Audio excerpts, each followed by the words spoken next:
नमस्कार दोस्तों, स्वागत है आपका हमारे YouTube चैनल विधिलॉजी पर। आज हम बात करने वाले हैं the protection of human right act 1993 के पार्ट सेकंड के बारे में। इसके पार्ट फर्स्ट वाले वीडियो में हमने देखा इसका इंट्रोडक्शन, इसका मीनिंग और उसके साथ साथ सेक्शन 1 से लेके सेक्शन 20 तक के जो प्रोविजंस थे वो सारी चीज़ें हमने जो है इसके फर्स्ट वाले पार्ट में देखी थी। और उसी में हमने जो अमेंडमेंट हुए हैं 2019 के अंदर वो भी इंक्लूड इसके साथ साथ किए हैं। तो इसकी अगर PDF फाइल आपके पास नहीं हो तो आप हमें कमेंट कर सकते हैं, हम आपको उसकी PDF फाइल की लिंक सेंड कर देंगे। अब बात करते हैं इसके सेकंड पार्ट की, लेकिन उससे पहले थोड़ा सा एक ब्रीफ देख लेते हैं कि आखिर फर्स्ट पार्ट के जो सेक्शंस थे उसके अंदर क्या क्या हमने देखा। तो इसका विस्तार कहाँ पर है, यानी कि संपूर्ण भारत पर। इसके बाद इसकी डेफिनेशंस हमने देखी, जिसके अंदर 2 से 3 डेफिनेशंस हैं जो इंपॉर्टेंट हैं, वो हमने बताई थी आपको, जैसे कि ह्यूमन राइट्स या फिर ह्यूमन राइट कोर्ट क्या होगी या पब्लिक सर्वेंट। ये 2-3 चीज़ जो डेफिनेशन है वो आपको अच्छे से याद रखनी है। इसके बाद हमने देखा सेक्शन 3 से कि जो नेशनल ह्यूमन राइट्स कमीशन है उसका कॉन्स्टिट्यूशन यानी कि उसका गठन कौन करेगा, उसमें कितने मेंबर्स होंगे और ये जो मेंबर्स और जो अध्यक्ष हैं यानी कि चेयरपर्सन हैं, इन्हें किसकी सिफारिश, मतलब कौन सी समिति की सिफारिश के आधार पर राष्ट्रपति के द्वारा नियुक्त किया जाएगा। उसके बाद हमने देखा कि ये जो मेंबर्स और चेयरपर्सन हैं ये अपना जो पद त्याग करना चाहते हैं यानी कि रेजिग्नेशन देना चाहते हैं या इनको हटाना है, रिमूवल करना है, तो कौन कर सकेगा, और या फिर ये अगर जो है पद त्याग यानी कि रेजिग्नेशन करते हैं तो किसको संबोधित करेंगे। ये सारी चीज़ें जो है हमने इसके फर्स्ट पार्ट में देखी थी। आज हम देखने वाले हैं सेक्शन 21 से लेके सेक्शन 43 तक के प्रोविजंस, जिसके अंदर हम बात करेंगे जो राज्य आयोग है। जैसे कि हमने राष्ट्रीय आयोग पढ़ा वैसे ही राज्य आयोग है, तो ये आपके लिए इजी हो जाएगा अगर आपने राष्ट्रीय आयोग को अच्छे से पढ़ लिया है। तो दोनों सेम ही हैं, कुछ चीज़ें यहाँ पर चेंज हुई हैं। तो राज्य आयोग हम पढ़ने वाले हैं। इसके साथ साथ जो मानवाधिकार न्यायालय होंगे उसके बारे में हम इसमें पढ़ने वाले हैं, और इसकी जो बाकी की जो शक्तियाँ हैं वो सारी प्रोविजंस आज हम इसके अंदर डिस्कस करेंगे। तो दोस्तों बने रहिएगा लास्ट तक इस वीडियो के, क्योंकि हम सिर्फ और सिर्फ जो एग्ज़ाम पर्पज़ से इम्पोर्टेंट है उसी टॉपिक को कवर करने की इसके अंदर कोशिश कर रहे हैं। तो चलिए शुरू करते हैं, लेकिन उससे पहले अगर आप हमारे चैनल पर नए हैं तो प्लीज़ सब्सक्राइब अवर चैनल, और अगर आपको हमारी वीडियोस पसंद आती हैं तो उसे लाइक और शेयर ज़रूर कीजिए। सेक्शन 21 राज्य मानवाधिकार आयोगों का गठन। जैसा कि सेक्शन 3 में हमने पढ़ा था राष्ट्रीय मानवाधिकार आयोग का गठन, ठीक उसी प्रकार सेक्शन 21 में जो स्टेट ह्यूमन राइट कमीशन है उसके बारे में बताया गया है। इसमें यह बताया गया है कि ये किसके द्वारा कंस्टिट्यूट यानी कि गठित किया जाएगा और इसमें कितने मेंबर्स होंगे। तो देखते हैं इसमें, लेकिन आप एक काम कीजिएगा कि जो सेक्शन 3 के अंदर जो प्रोविज़न हमने आपको बताए हैं उसको पैरेलल में यानी कि इसके साथ में ही सेक्शन 21 के भी जो प्रोविजंस हैं वो आप लिख लीजिएगा, तो उससे आपको इसको याद करने में बहुत ज़्यादा ईजी हो जाएगा। तो चलिए इसमें बात करते हैं। तो यह जो है यानी कि जो राज्य मानवाधिकार आयोग है यह राज्य सरकार के द्वारा गठित किया जाएगा, और इसके अंदर जो मेंबर्स होंगे वो कुछ इस प्रकार हैं। एक चेयरपर्सन होंगे यानी कि जो एक अध्यक्ष होंगे, तो वो कौन होंगे, चीफ जस्टिस और जज ऑफ हाई कोर्ट यानी कि मुख्य न्यायमूर्ति या फिर जो उच्च न्यायालय के न्यायाधीश रहे हों, तो यह यहाँ पर जो है चेयरपर्सन यानी कि अध्यक्ष नियुक्त हो सकेंगे। एक मेंबर जो कि जज ऑफ हाई कोर्ट या फिर डिस्ट्रिक्ट जज with experience of minimum 7 years, यानी कि जो एक सदस्य होंगे वह या तो हाई कोर्ट के यानी कि उच्च न्यायालय के न्यायाधीश हों या रहे हों, या फिर जिला न्यायाधीश हों जिनको 7 वर्ष का कम से कम अनुभव हो, तो ये यहाँ पर जो है ऐसे सदस्य के रूप में नियुक्त हो सकेंगे।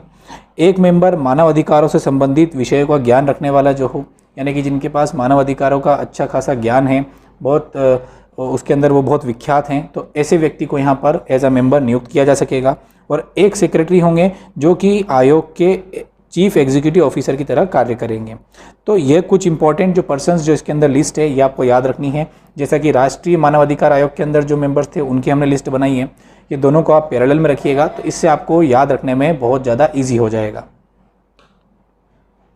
Section 22 appointment of chairperson and members of state commission, यानी कि जो राज्य आयोग होगा उसके जो मेंबर्स और जो अध्यक्ष होंगे उनको किनके द्वारा नियुक्त किया जाएगा और किस समिति की सिफारिश के आधार पर किया जाएगा उसके बारे में इसमें प्रोविज़न किया गया है। तो जैसा कि हमने जो राष्ट्रीय कमीशन पढ़ा था राष्ट्रीय मानवाधिकार आयोग, उसके अंदर हमने देखा था कि जो समिति होगी जिसके अध्यक्ष प्रधानमंत्री होंगे, उनकी सिफारिशों के आधार पर राष्ट्रपति जो हैं राष्ट्रीय मानवाधिकार आयोग के चेयरपर्सन और मेंबर्स की नियुक्ति करेंगे।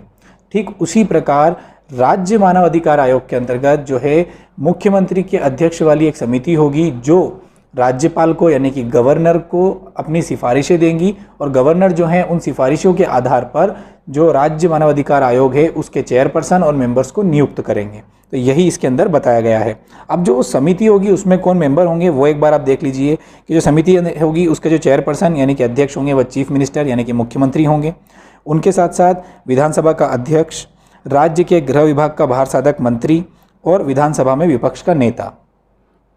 अब इसके साथ साथ यहाँ पर एक पॉइंट और है कि यदि किसी स्टेट के अंदर जो है विधान परिषद भी है तब ऐसी स्थिति में विधान परिषद के सभापति और विपक्ष का जो नेता है वह भी इसके अंदर समिति के अंदर मेंबर हो सकेंगे। तो यही आपको यहाँ पर याद रखना है। सेक्शन 24 राज्य आयोग के अध्यक्ष और सदस्यों की पदावधि।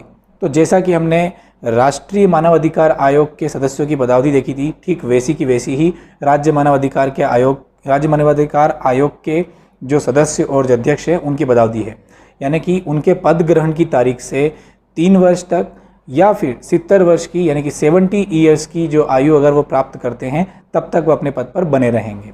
और इसके अंदर एक कंडीशन और वही है कि यहाँ पर वो रीअपॉइंटमेंट के लिए यानी कि पुनर्नियुक्ति के लिए पात्र होंगे। तो यही 2 पॉइंट आपको याद रखना है।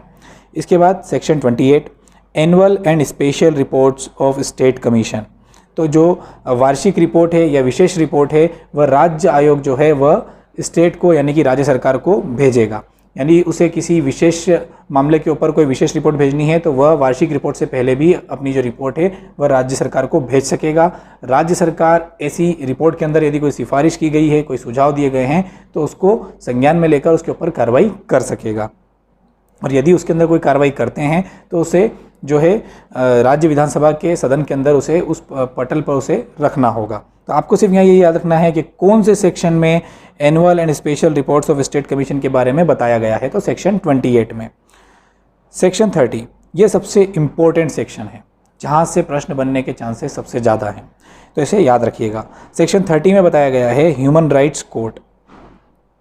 राज्य सरकार उच्च न्यायालय के मुख्य न्यायमूर्ति की सहमति से प्रत्येक जिले के सेशन कोर्ट को मानव अधिकार न्यायालय के रूप में विनिर्दिष्ट कर सकेगी। तो यहाँ आपको 2-3 पॉइंट हैं जो याद रखने हैं कि राज्य सरकार जो है हाई कोर्ट के चीफ जस्टिस की सहमति से हर जिले के अंदर जो सेशन कोर्ट है उसे मानव अधिकार न्यायालय यानी कि ह्यूमन राइट कोर्ट विनिर्दिष्ट कर सकेगी। इसके साथ साथ कौन से सेक्शन के अंदर ये प्रोविज़न है, तो सेक्शन 30 के अंदर ह्यूमन राइट कोर्ट के बारे में बताया गया है। इसके साथ ही कौन सी डेफिनेशन में दिया गया है, तो 2D के अंदर ह्यूमन राइट के बारे में बताया है और 2E के अंदर ह्यूमन राइट कोर्ट के बारे में बताया है। ये दोनों तीनों जो पॉइंट है इसको आप एक साथ याद रखिएगा, एक पेज पे लिख लीजिएगा क्योंकि इस एक्ट से यहाँ से क्वेश्चन बनने के चांसेस ज़्यादा हैं। सेक्शन 31 स्पेशल पब्लिक प्रोसिक्यूटर, विशेष लोक अभियोजक। तो राज्य सरकार प्रत्येक मानव अधिकार न्यायालय के लिए एक लोक अभियोजक विनिर्दिष्ट करेगी या ऐसे अधिवक्ता को जिसे 7 वर्ष का अनुभव हो उसे जो है यहाँ पर विशेष लोक अभियोजक नियुक्त कर सकेगी। यहाँ सिर्फ आपको इतना ही याद रखना है। इसके बाद वाला जो चैप्टर है उसके अंदर ऑडिट के बारे में बताया गया है कि जो राज्य आयोग या जो राष्ट्रीय आयोग है उनका जो ऑडिट है वो कौन करेगा। तो कंट्रोलर एंड ऑडिटर जनरल यानी कि जो CAG हैं वह इसके अंदर ऑडिट करेंगे, चाहे राज्य आयोग हो चाहे राष्ट्रीय आयोग हो। तो वो इतना कुछ इंपॉर्टेंट नहीं है, आप उसको सिर्फ एक बार ऊपर से रीड कर लीजिएगा। सेक्शन 37 विशेष अन्वेषण दलों का गठन यानी कि स्पेशल इन्वेस्टिगेशन टीम का कंस्टिट्यूशन।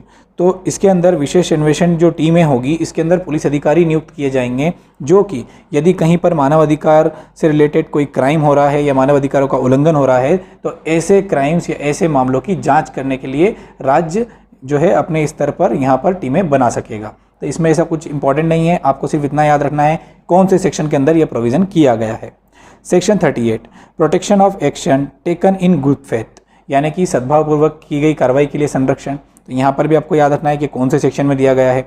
अब इसके अंदर संरक्षण किसे प्राप्त है, तो केंद्र सरकार, राज्य सरकार या केंद्र आयोग यानी कि राष्ट्रीय आयोग या राज्य आयोग या उसके किसी अधिकारी या कर्मचारी द्वारा अगर किसी गुड फेथ में कोई कार्य इस अधिनियम के अंतर्गत किया जाता है तो उसके खिलाफ कोई भी विधिक या जो प्रोसिक्यूशन का जो कार्रवाई है वो इसके अंतर्गत नहीं होगी। तो इसमें से आपको हेडिंग याद रखनी है कि कौन से सेक्शन में दी गई है। सेक्शन 39 सदस्यों और अधिकारियों का लोक सेवक होना, ये याद रखना क्योंकि यहाँ से क्वेश्चन बन सकता है। तो इसमें बोला गया है कि आईपीसी की सेक्शन 21 के अर्थ में लोक सेवक समझा जाएगा। तो जो भी अधिकारी या मेंबर जो कि राज्य आयोग या राष्ट्रीय आयोग के अंतर्गत नियुक्त किए जाएंगे वह यहाँ पर लोक सेवक समझे जाएंगे। कौन से एक्ट के अंतर्गत? तो आईपीसी की सेक्शन 21 के अंतर्गत। यही आपको यहाँ याद रखना है। यहाँ पे कौन से सेक्शन में प्रोविज़न है? सेक्शन 39 में है। ये 2-3 पॉइंट हैं, इसे आप हाईलाइट कर लीजिएगा। Section 40A, power to make rules retrospectively, यानी कि भूतलक्षी प्रभाव से नियम बनाना। तो इसकी जो शक्ति है वह केंद्र सरकार के पास है। केंद्र सरकार जो है यहाँ पर भूतलक्षी प्रभाव से नियम बना सकती है, लेकिन इसके अंदर एक कंडीशन है कि ऐसा जो नियम होगा वह इस अधिनियम को राष्ट्रपति की अनुमति जिस दिनांक को प्राप्त हुई है उससे पूर्व के लिए नहीं बनाया जाएगा। सिर्फ यही एक इम्पॉर्टेंट जो पॉइंट है वो आपको यहाँ पर याद रखना है। एक पॉइंट और है कि ऐसे भूतलक्षी जो नियम बनाए जाएं उसकी वजह से जो करंट में अगर किसी के ऊपर इस तरीके का कोई मामला चल रहा है तो उसका इफेक्ट उसके ऊपर नहीं आना चाहिए। यह कुछ इंपॉर्टेंट चीज़ें हैं जो इस सेक्शन के अंदर प्रोवाइड की गई हैं। इसके अलावा बस आपको इसका जो हेडिंग है वो याद रखना है कि रेट्रोस्पेक्टिवली जो रूल्स बनाने की जो पावर है वो किसके पास है और कौन से सेक्शन में है। तो 40A के अंदर दिया गया है, यह आपको यहाँ पर याद रखना है।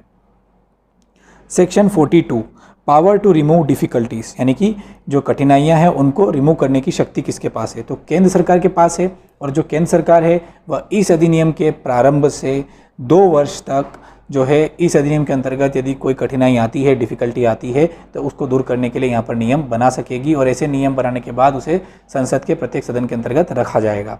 तो इसमें आपको सिर्फ ये याद रखना है कब तक? 2 वर्ष तक। और सेक्शन 42 के अंदर ये पावर दी गई है जो कि हम हर एक्ट में देखते आ रहे हैं। इसके बाद सेक्शन 43, रिपील एंड सेविंग्स, यानी कि निरसन और व्यावृत्ति। तो इसके अंदर बताया गया है कि जो मानव अधिकार संरक्षण अध्यादेश आया था 1993 में, जो अध्यादेश क्रमांक 30 जिसका था, उसे इसके द्वारा निरसित किया जाता है। तो इसे आप याद रखिएगा कि इस अधिनियम के द्वारा कौन सा अध्यादेश निरसित किया गया था। तो मानव अधिकार संरक्षण अध्यादेश 1993 नंबर 30 ऑफ 1993 को इसके द्वारा निरसित यानी कि रिपील कर दिया गया था। तो यह था दोस्तों मानव अधिकार जो एक्ट है हमारा। इसके अंदर अगर आपको और कोई डाउट है तो आप हमसे कमेंट सेक्शन में पूछ सकते हैं। इसका जो MCQ वीडियो है वो भी हम लेकर आएंगे। यह वीडियो आपको कैसा लगा हमें ज़रूर बताइएगा कमेंट सेक्शन में। Thank you for watching.